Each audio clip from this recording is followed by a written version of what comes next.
fairly self-evident question. To what end?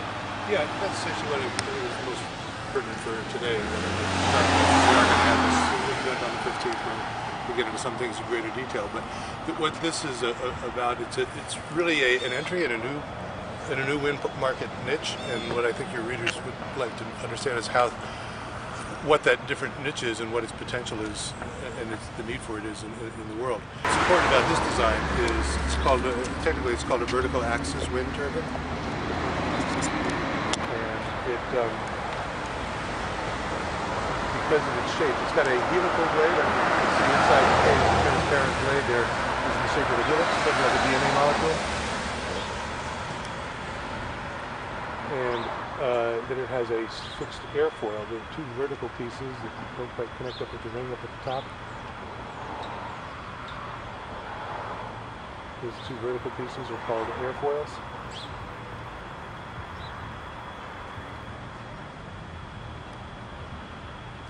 This afternoon you might be having How it can change from one to This afternoon. yeah, when it heats up, it might step over. So the helical blade captures relatively low wind speeds, and therefore it starts at a lower miles per hour and a lower wind speed than a big propeller would. And the airfoil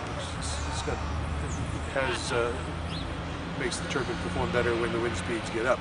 So it should provide continuity from low through middle to high wind speeds.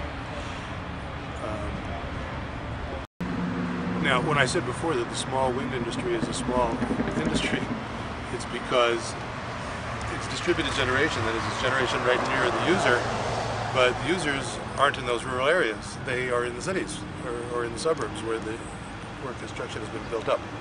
So what that means is by using this kind of a turbine, we think we can bring power closer to where lots of people live.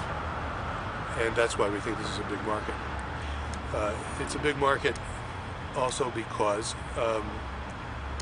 it's those cities, as I kind of mentioned before, which are dependent upon their transmission grids.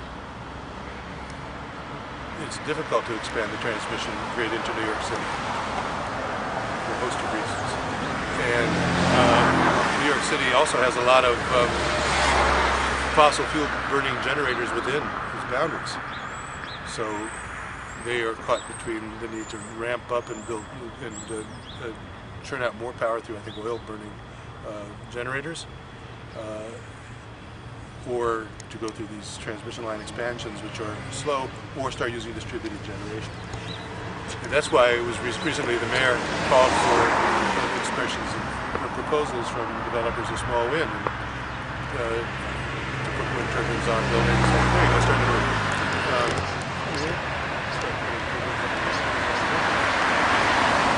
got the idea, I believe.